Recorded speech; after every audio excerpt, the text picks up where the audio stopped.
বিআইয়ি যামবিন কুতিলাত ৯ নম্বর আয়াত সূরা তাকবীরের। সেখানে বলা হচ্ছে কি অপরাধে তাকে হত্যা করা হলো।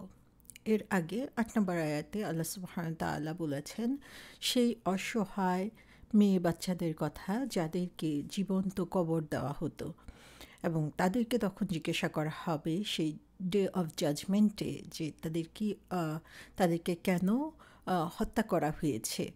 এবং এর মাধ্যমে আমরা দেখেছি যে মজলুমের যেই রাইট আল্লাহ সুবহানাহু ওয়া তাআলার কাছে যে তাদের যেই হক দুনিয়াতে নষ্ট করা হয়েছে সেটাকে কিভাবে আল্লাহ সুবহানাহু ওয়া তাআলা আখিরাতের মাঠে হাশরের ময়দানে যখন সবার বিচার করা হবে তখন তাদেরকে প্রায়োরিটি দেওয়া হবে যে যে জুলুম করেছে তাকে জিজ্ঞাসা না করে আল্লাহ মজলুমের কাছ থেকে জানতে চাইবেন এবং তাকে তখন জানতে চাইবেন যে কি অপরাধে তাকে হত্যা করা হলো।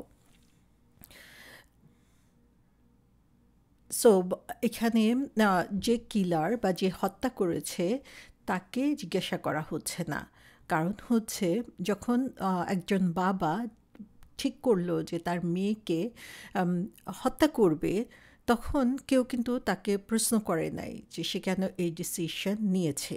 এবং মেয়েটা তখন হচ্ছে নবজাতক হোক বা খুবই ছোট হোক যাকে হত্যা করা হচ্ছে, সেও কমপ্লেন করতে পারে নাই কারো কাছে সে বিচারের জন্য যেতে পারে নাই, সে নিজেকে ডিফেন্ড করতে পারে নাই, যে তার ভয়েস শোনার মতো কেউ সেখানে ছিল না।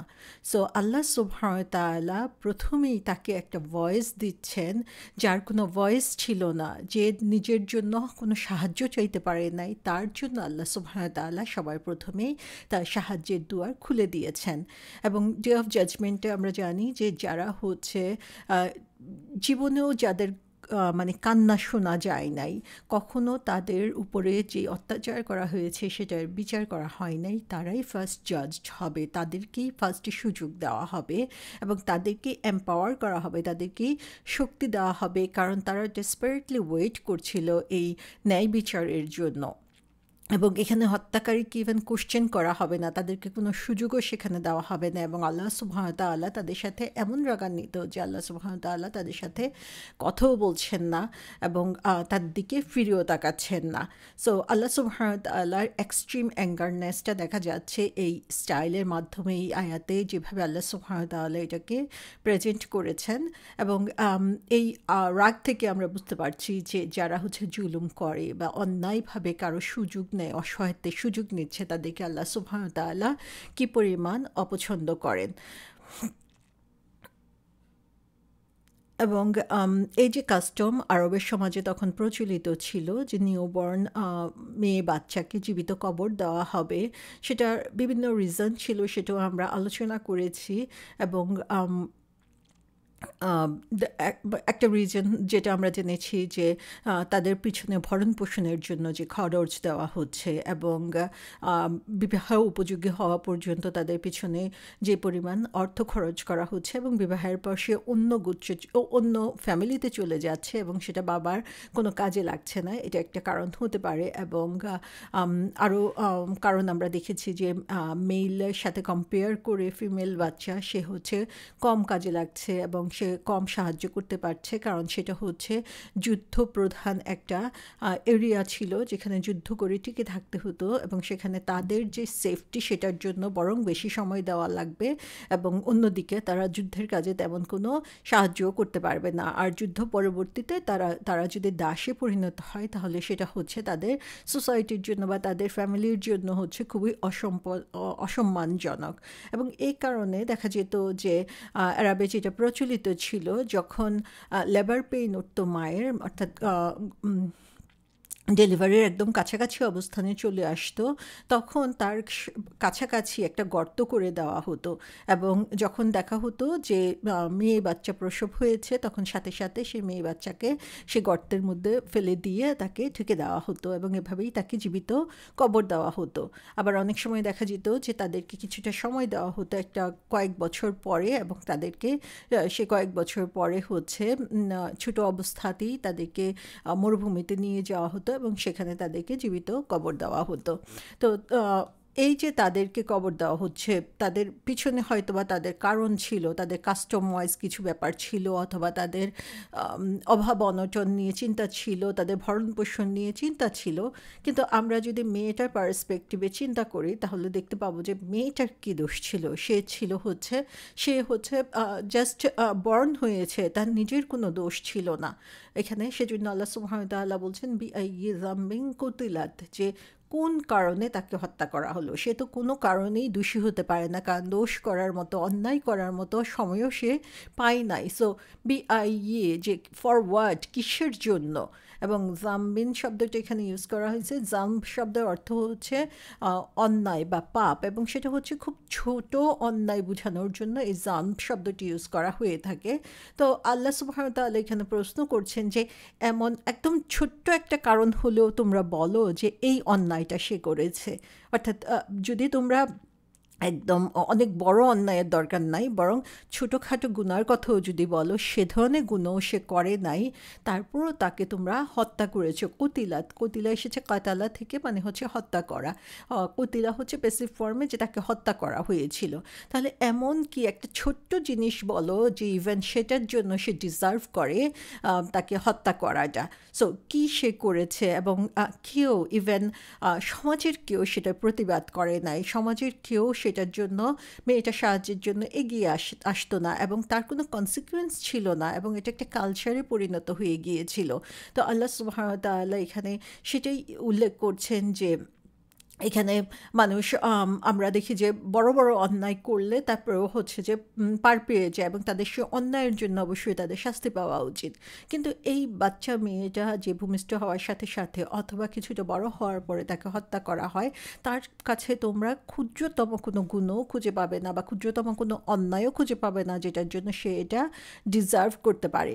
কিন্তু সে যেহেতু নিজে কথা বলতে পারছে না, প্রতিবাদ করতে পারছে না, সে কারণে বছরের পর বছর ধরে তাকে তোমরা এভাবেই অত্যাচার, তার উপরে অত্যাচার করে যাচ্ছ। সো এটা হচ্ছে কাফেরদের উপরে, অবিশ্বাসীদের উপরে একটা অ্যাটাক, যে তোমরা কিভাবে এরকম লাইক যার কোনো অন্যায় নাই সেরকম মানুষকেও তোমরা শাস্তি দিতে পারো, এবং কিভাবে তোমরা তার উপরে এরকম জঘন্যভাবে একটা কিছু তার উপরে চাপিয়ে দিতে পারো। তো আল্লাহ সুবহানাহু ওয়া তাআলা সেখানে এই প্রশ্ন করছেন। যেমন কোরআনেও আমরা দেখি যে একটা কন্যা সন্তান প্রসব হলে তাদের কি তাদের মধ্যে কী ধরনের অ্যাটিটিউড দেখা যায়, সেটা আল্লাহ সুবহানাহু ওয়া তাআলা বলছেন সূরা আন-নাহলে, যে যখন তাদের কাউকে কন্যা সন্তানের সুসংবাদ দেওয়া হয় তখন তারা মুখ কালো হয়ে যায় এবং অসহ্য মনস্তাপে ক্লিষ্ট হতে থাকে। তাকে শোনানো সুসংবাদের দুঃখে সে লোকদের কাছ থেকে মুখ লুকিয়ে থাকে। সে ভাবে অপমান সহ্য করে তাকে থাকতে দেবে, না তাকে মাটির নিচে পুঁতে ফেলবে। শুনে রাখো, তাদের ফয়সালা খুবই নিকৃষ্ট। অর্থাৎ তাদের যে হীনমন্যতা, সে হীনমন্যতা এখানে প্রকাশ পাচ্ছে, যে একটা বাচ্চা প্রসব হয়েছে, এটা যে কত সুন্দর সুখবর, একটা সুখবর, সেখানে যখনই সে শুনে যে এটা মেয়ে বাচ্চা, তখনই তার মুখ কালো হয়ে যায়, এবং সে তখনই চিন্তা করতে থাকে তাকে কি করবে এই মুহূর্তে, এবং কিভাবে তার হাত থেকে নিস্তার পেতে পারবে। এবং আমরা দেখি যে সূরা ইসরাতে বলা হয়েছে, দারিদ্র্যের ভয়ে তোমাদের সন্তানদেরকে হত্যা করো না, তাদেরকে এবং তোমাদেরকে আমি জীবন উপকরণ দিয়ে থাকি, নিশ্চয়ই তাদেরকে হত্যা করা মারাত্মক অপরাধ। তাহলে এই যে তারা তাদের যে কারণগুলো ছিল, সে কারণগুলো দেখিয়ে তারা এই কালচারটা ডেভেলপ করেছে, আল্লাহ সুবহানাহু ওয়া তাআলা বলছেন যে এটা খুবই জঘন্য একটা অপরাধ। এবং এই ব্যাপারে আল্লাহ সুবহানাহু ওয়া তাআলা নিশ্চিত করছেন যে যা কিছু তোমরা পাচ্ছ বা তারা পাবে, এই সমস্ত কিছুই হচ্ছে আল্লাহ সুবহানাহু ওয়া তাআলার কাছ থেকে আসছে। সো এই যে তাদের মধ্যে একটা কাস্টম ছিল বা মেয়ে বাচ্চাদের প্রতি স্পেশালি, এবং এটা বছরের পর বছর চলে এসেছে, এবং কোনো মেয়ে বাচ্চা যারা বেঁচে থাকতো সেই ক্ষেত্রে দেখা যেত যে তাদেরকে বিভিন্নভাবে তাদেরকে অপমানিত করা হতো, এবং হীন একটা জীবনযাপন জীবন তারা যাপন করতো, এবং সেখানে মহিলাদের কোনো অধিকার ছিল না, মেয়েদের কোনো অধিকার ছিল না, যারা বেঁচে থাকতো তাদেরকেও হচ্ছে সম্মানের সাথে বেঁচে থাকার কোনো সুযোগ দেওয়া হতো না। সো এরকম একটা জাহেলিয়া সোসাইটি যেখানে মহিলাদেরকে বিভিন্নভাবে নিগৃহীত করা হতো এবং তাদের কোনো রাইট দেওয়া হতো না, ইসলাম এসে এই সমস্ত প্র্যাকটিসকে দূর করে দেয় এবং সেখানে জীবিত মারা তো দূরের কথা, অন্যায়ভাবে কারো উপর হাত তোলাও নিষিদ্ধ করে দেয়।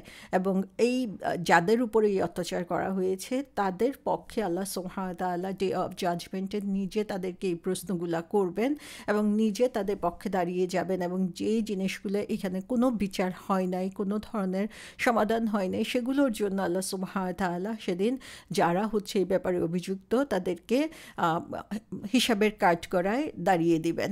সো সুবহানাল্লাহ, প্রি ইসলামিক পিরিয়ডে যেখানে মহিলাদের বা মেয়েদের কোনো সম্মান ছিল না, সেখানে আল্লাহ সুবহানাহু ওয়া তাআলা রাসূল সাল্লাল্লাহু আলাইহি সাল্লামের মাধ্যমে একটা রেসপেক্টেবল ডিগনিফাইড পজিশন দিয়েছে মেয়েদেরকে, এবং পুরুষ মহিলা দুজনকে আল্লাহ সুবহানাহু ওয়া তাআলা সম্মানিত করেছেন এবং বলেছেন যে এই সম্মানের উৎস হচ্ছে তাদের আমল এবং ঈমান। ঈমান এবং আমলের মধ্যে যে এগিয়ে থাকবে আল্লাহ সুবহানাহু ওয়া তাআলার কাছে দৃষ্টিতে, পুরুষ হোক অথবা মহিলা হোক, তারাই হচ্ছে আল্লাহ সুবহানাহু ওয়া তাআলার দৃষ্টিতে বেশি সম্মানিত, এবং সেখানে এই সোশ্যাল যে নর্মসগুলো রয়েছে সেগুলো আল্লাহ সুবহানাহু ওয়া তাআলা গ্রাহ্য করেন না।